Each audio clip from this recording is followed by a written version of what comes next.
A warm welcome to all of our attendees this morning. We have just discussed prior to the presentation that it is June today and we can feel it in the temperatures.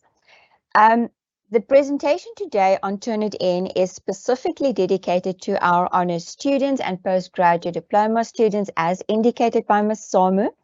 To provide you with an overview of the new layout of Turnitin and the process that is being followed by UNISA in 2023 going forward. Turnitin was acquired by UNISA for originality checking of student work, and this is to guard against real and inadvertent plagiarism. Through this process, we wish to encourage academic integrity for the institution, as that is the value that it holds for all of its stakeholders. That is what lends the quality to the qualifications that you would be receiving from UNISA. Now, before we can continue with Turnitin and matters of originality checking, we just need to be clear on the stance that UNISA has towards plagiarism. UNISA does not tolerate plagiarism. This is made very clear in the policies and procedures of the institution. You are welcome to visit them online. May I give you a tip here? If you've read these policies before, please go and visit them again and make sure that you are up to date with the latest versions. These policies are visited regularly and they are filled with additional information and guidance to assist you during your time of study at the institution. So what is plagiarism?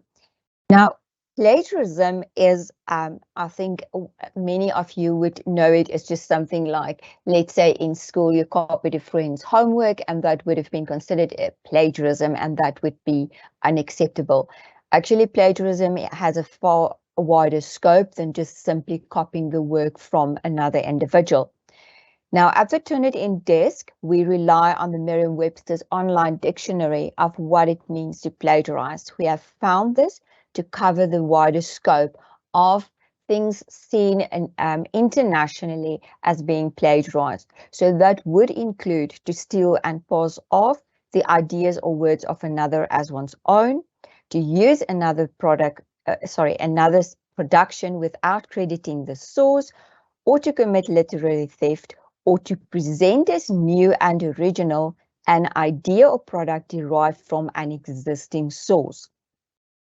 So to put it into one sentence, it is a false representation of the origin of the work. So do be mindful, especially when you start engaging with your research journey and learning how to conduct research and how to present your work, that you have that in mind.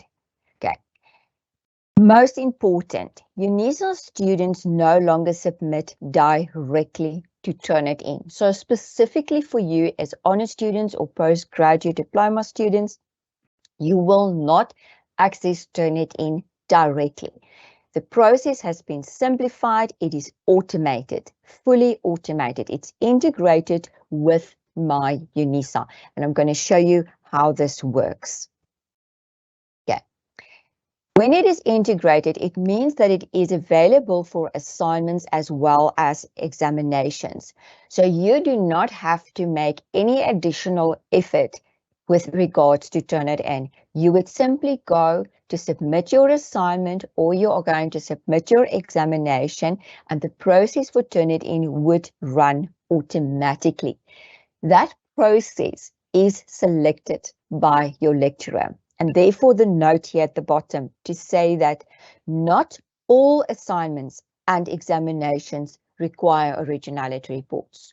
So only if it is necessary for that specific assignment, then the originality check will run. In other words, you could have, for the same module code, 5 assignments, but maybe only 2 of them require Turnitin. So those are the only 2 assignments where you're going to submit that would generate originality reports. So just take a note in that regard. Okay. Also, the warning to submit your work yourself. Please, I cannot stress this enough. You do need to submit your work yourself in the formal UNISA submission space. There where you log in with your My Life credentials, where your, let's say, your identity as a UNISA student has been verified. Please do not give your work to any other individual. So you don't ask a friend or a family member, a colleague, just somebody you know in a group that you're a part of, a teaching assistant, not even your lecturer. You do not give your work to another person to upload on your behalf. And please, you do not give your work to any individual out there in the world that advertises or tells you, oh, I will do Turnitin for you and I will help you to get a great report, etc., etc. Please be very, very careful. These fraudsters use stolen licenses, stolen Turnitin licenses, and often they are paper mills in disguise. And they take your work, they copy it, and they resell your work to other people. And this compromises the originality findings of your work. This is your work. It's your intellectual property. You put your own blood and sweat into it. So protect your work and be careful of false promises that people out there would give you. So on that heavy note, let's go to the easy task. If you upload for the very first time within the new UNISA platform for Turnitin, for an assignment that does require Turnitin, it will give you a pop-up message that is going to ask you to accept the Turnitin Euler. So the Turnitin Euler stands for the Turnitin End User License Agreement. You do need to accept it. It's a little orange block. You just click on I accept and Turnitin will give you the pop-up notice to say, thank you for accepting the Euler.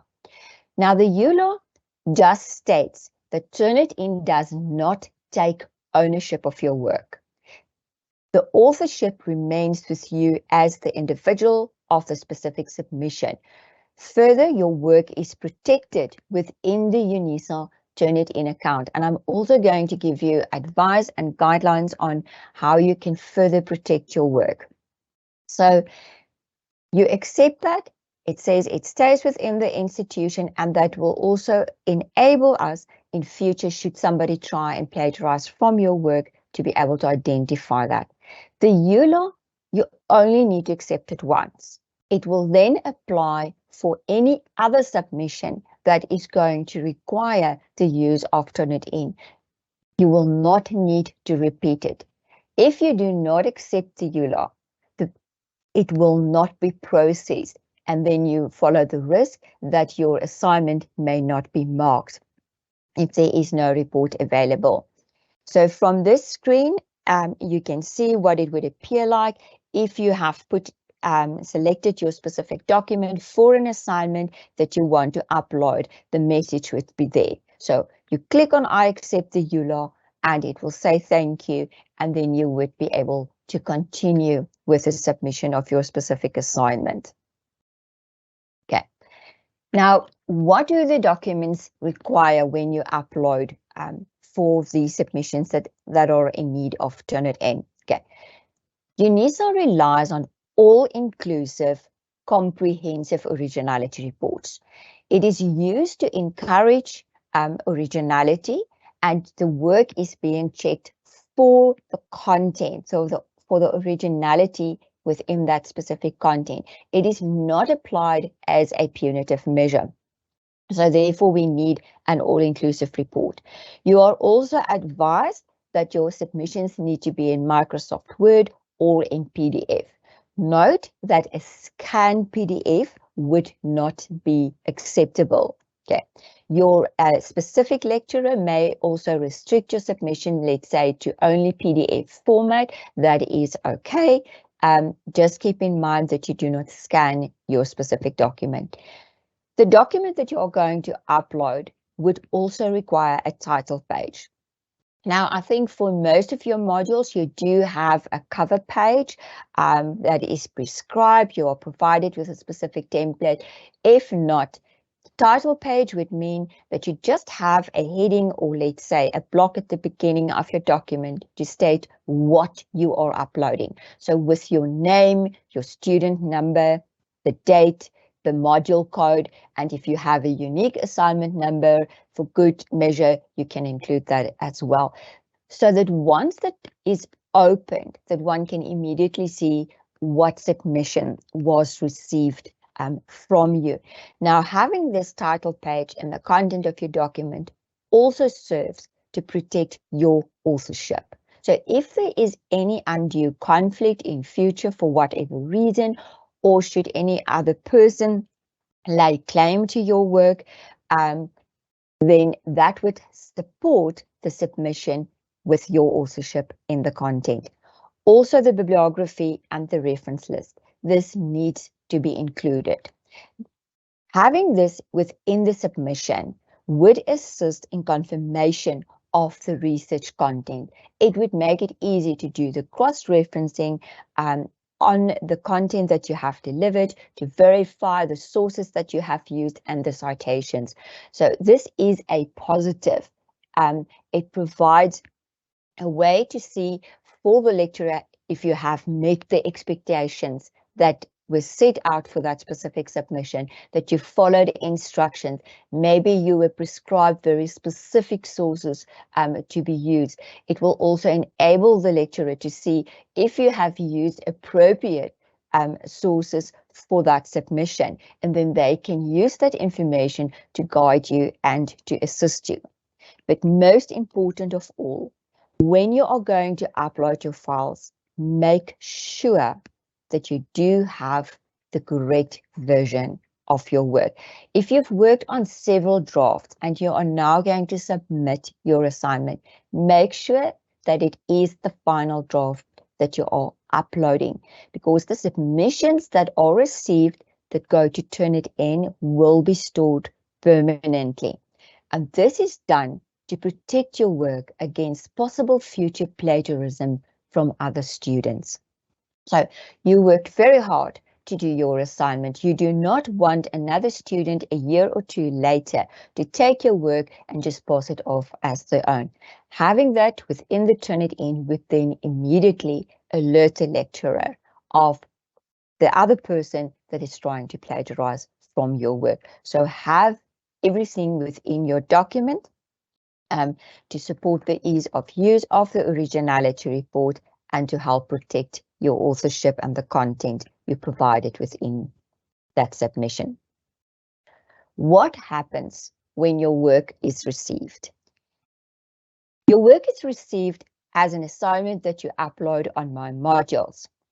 An instruction is then given to Turnitin to say, listen, the lecturer requires an Originality Report for the submission. It sends it to Turnitin. The moment that Turnitin receives that document, it will start generating the Originality Report. Now, the formal turnaround time for Turnitin is 24 hours. But my modules will check on several occasions whether the report is ready and will then pull it back and will attach that report for your convenience to your specific assignment. Okay, so you might find that on occasion, it will say that your assignment is being queued, or it might say that your assignment is pending, so meaning it is waiting for the Originality Report to be finalized. As soon as that report is ready, it will be displayed. Connected to your assignment, it will give you a Similarity Index, and that is how you know that the report is ready. And that report will then be available for both you and your lecturer or your supervisor to view that. So it would provide you with a percentage so that the Originality Report itself can be analyzed. It can then be discussed with your lecturer, and you can follow the guidelines and the advice from the lecturer, and you can improve on the content of your work.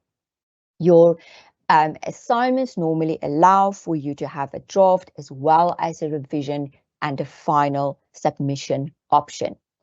How this works is that if you've done your draft, you get an originality report. Now you can use the information within that specific report and see where you could improve on your work. Maybe you've used too many quotes. Then you can reduce the number of quotes that you are using, or maybe you used very long quotes. You can reduce those and rather focus on paraphrasing the content thereof so that you can import your own voice into the specific submission. If you've done the revisions, you have the opportunity to then to submit another draft of your work or a revised submission, and a fresh report will be generated. Please do not stress. This is not going to be in conflict with your previous draft. In other words, it's not going to appear as if you plagiarized yourself. The revised submission will recognize that the previous draft that you had, and it will generate a fresh report. Of course, you have an opportunity then to improve should another change be needed before you upload the final. If you've submitted for grading, if you are satisfied that you are ready, this can be reviewed. That report document would be kept until the due date, and then on the due date, Turnitin will refresh the originality reports for that specific assignment. Okay, I have noted this here for you because there might be a slight change in your percentage. It might be 1% more, or it might be 1% less. It is simply a regeneration of the originality report that runs a final check for the lecturer, and that is the originality report that the lecturer would be using, so that they can identify any templates, any specifications that have been provided to you as a group of students that you had to utilize. So what does it look like? So this is just the corner from the submission that I've enlarged so that you can see if that was my assignment. I submitted a PDF document, and just below that, you can see that there is a blue block with an arrow, the icon for Turnitin, and then in the color-coded block, there is a percentage. So that is the Similarity Index. Okay, please note it's called a Similarity Index. Never refer to that as a plagiarism percentage. That would be incorrect because that is not what it is.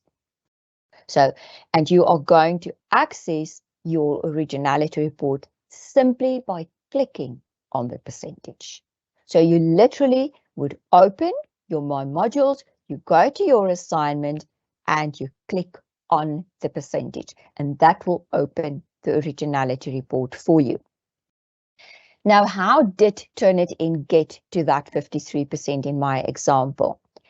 When Turnitin received the document from My Modules, it took the document to the database and it compared the content to millions and millions of pages and information within that specific database. There are different repositories within the Turnitin database, so it contains internet sites, it contains publications, it contains a UNISA paper repository, and of course an international student paper repository. So it would include all submissions made nationally as well as internationally. The majority of South African universities do use Turnitin as well as throughout Africa. All of the major universities of note do make use of Turnitin. So you can understand that all of these submissions comes into a huge database, and therefore it might take a little bit of time before Turnitin has fully generated the originality report. Also note that we talk about an originality report, or you can call it a similarity report, but it is never referred to as a plagiarism report. because that's not what Turnitin does. Turnitin checks for originality, so it will generate an originality report. It's not going to give you a so-called plagiarism report. Now, what is the difference, okay, between an originality, something that is not original and something that is plagiarized? Easiest way for me to explain that to you is by using an example. Now, let's say, I trust Ms. Samu does not mind. I'm going to use her as an example. Let's say Ms. Samu presents at a conference and I am in attendance, and she makes a profound statement during her presentation. That statement speaks directly to the research that I am doing. So I want to use that statement. I want to include it into my research. Okay. Can I do that? Yes, of course I can. I am permitted to do so. So I can take that statement, I can include it in my work, but I do need to acknowledge that that statement was made by Ms. Samu.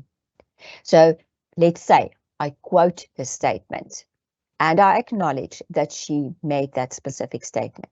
What is going to happen when my document goes through Turnitin? When my document goes through Turnitin, it will highlight that specific statement because it is not original.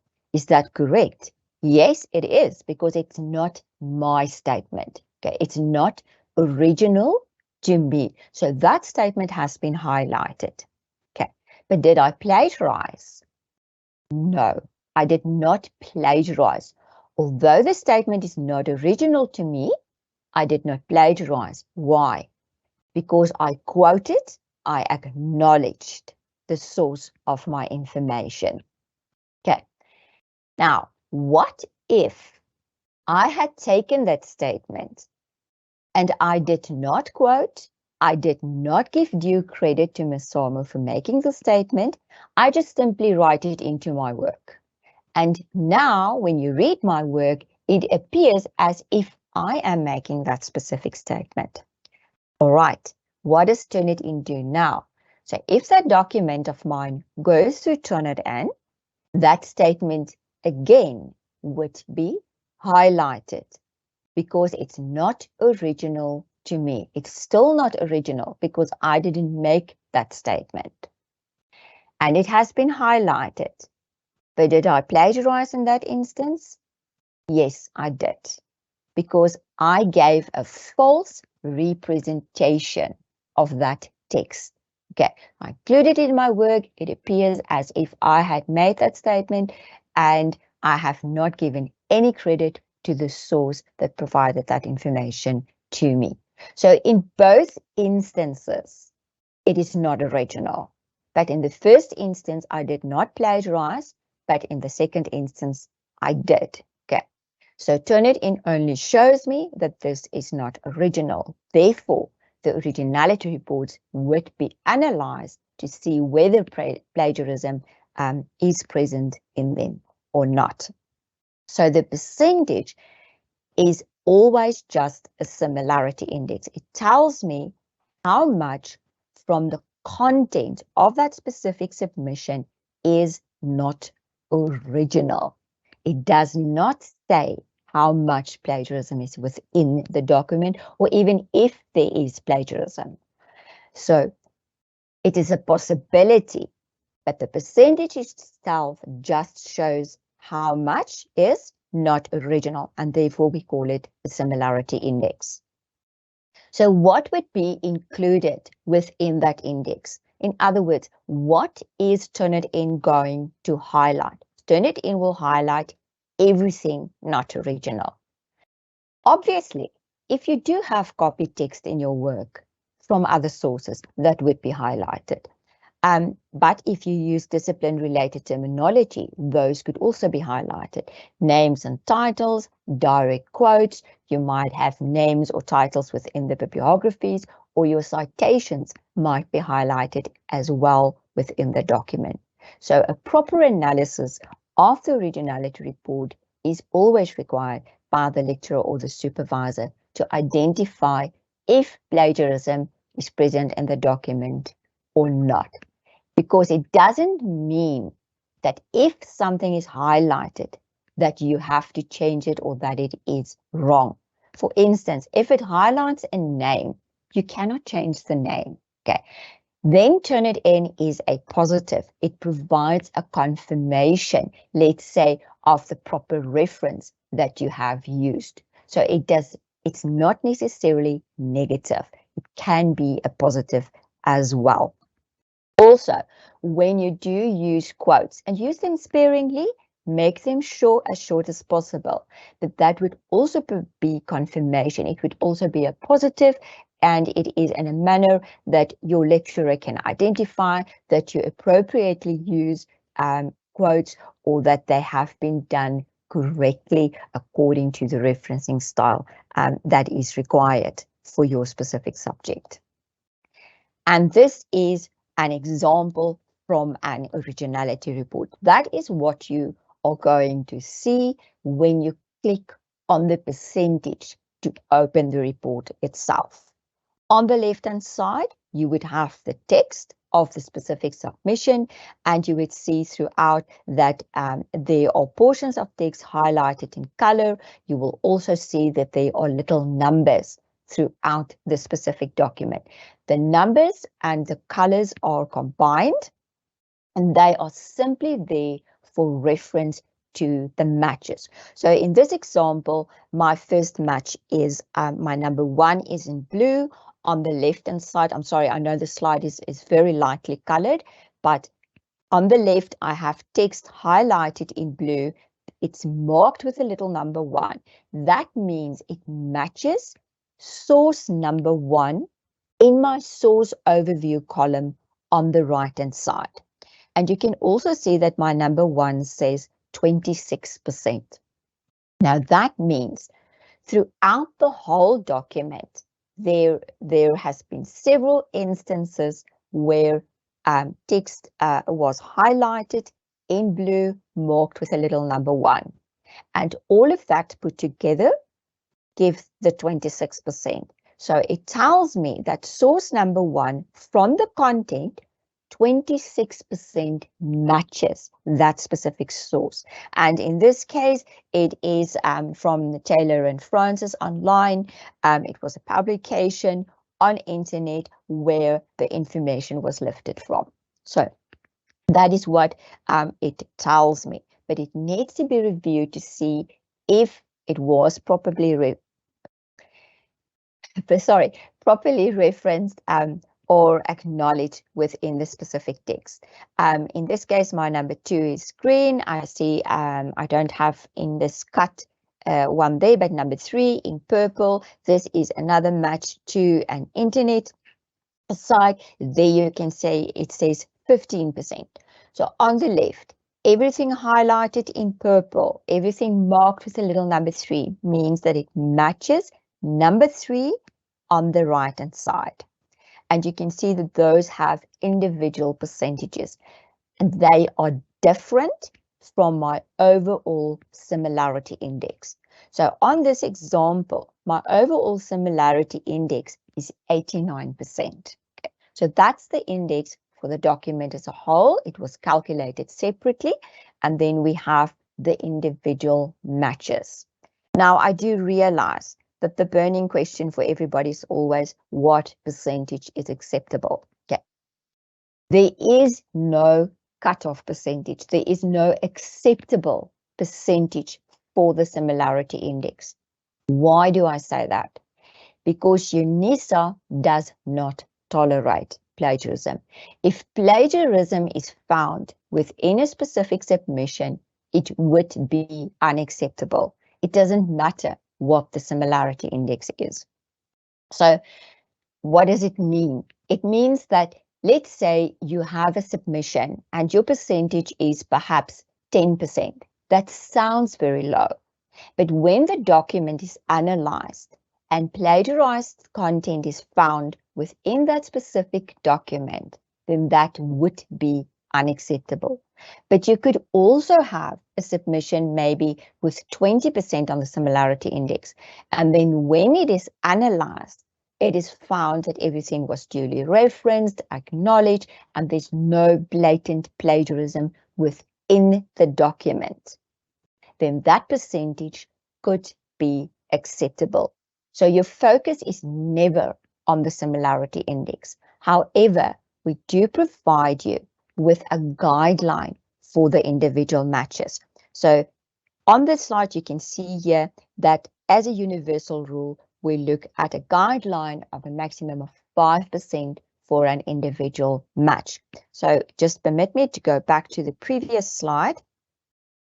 The individual matches, so those would be these ones, 26%, 23%, 15%, 9%, and they will decrease further down in my source overview column. Those percentages each do need to be less than 5%. Okay. Now, I know some of you might think, but that is a very wide guideline. Wow. Yes, it is. But that is set to accommodate language use. So common expressions that you would be using. It would cover subject terminology that you would use. It would cover names and titles, references, citations in your document. So that is why it is such a wide guideline. So if you use that, that would help you to see the areas maybe you've relied heavily on one specific source, or you have quoted too much within your specific document. Then you know I need to use less so that I do not overutilize a specific source. That would be your guide. If your individual matches, if each one is less than 5%, by default, your overall similarity index would also decrease. But remember, the idea is not to bring down the percentage. The idea is that you deliver original work, that you make your voice heard within the specific document, because that's what your lecturer is looking for. I mean, your lecturer can also visit the internet. So he does not require you to repeat what is already available in the internet or already available in the library. He needs to see what your interpretation is, your view, what was expected, what was the instruction provided, did you comply with the task that was set out by the lecturer for you. So make your voice heard, and that's the guideline that you would be using. So less than 5% for each of the specific matches. And remember that you need to discuss findings with your lecturer. Okay. If you are unsure, first consult the frequently asked questions list, okay, regarding the Turnitin specifically. If you have a question, follow the guidelines provided by your specific department. You might receive additional guidelines from your lecturer. Follow up on those. If you are unsure, then speak to your lecturer, because your lecturer can advise under which specific conditions a certain percentage might be acceptable.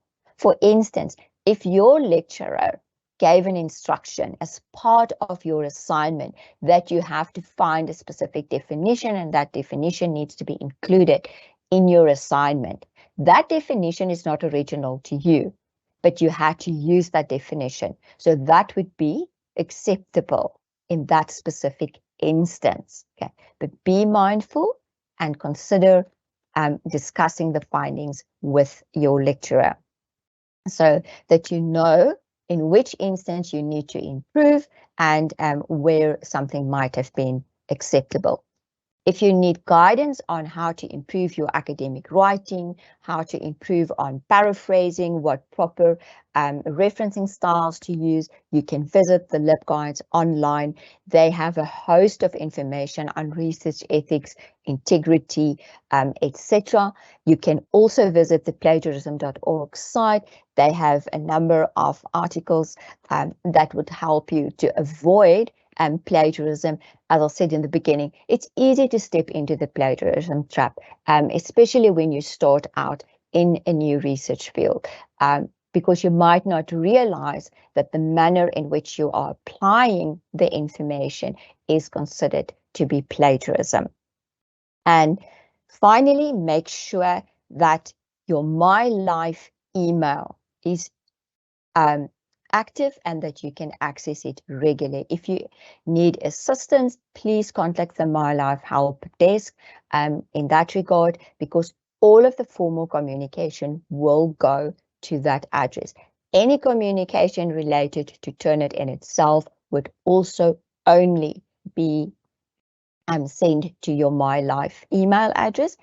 If there is a specific technical concern, a technical problem, let's say your assignment says queued and it's been queuing for 2 days, that's not correct. It has to be there within 24 hours. That is a technical concern that you can report to the technical, to the Turnitin desk, so that we can follow up on that, on why it does not display the Originality Report for you.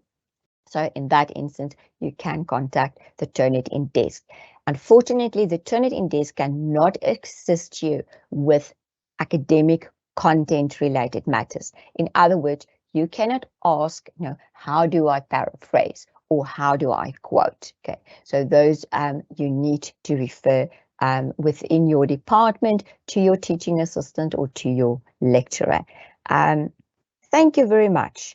The final word I have here is that when you do write an email, is please make your message as comprehensive as possible. Always put in your student number in the subject line and your module code. It really does make a big difference when that email is received at a help desk, whether it's the Turnitin desk, the library desk, or the My Life Help Desk, so that they can direct your query to the correct department, so that there is a response and that we can easily identify what the concern is, rather than us having to send emails back and forth to get all of the necessary information. Thank you very much for attending today's presentation.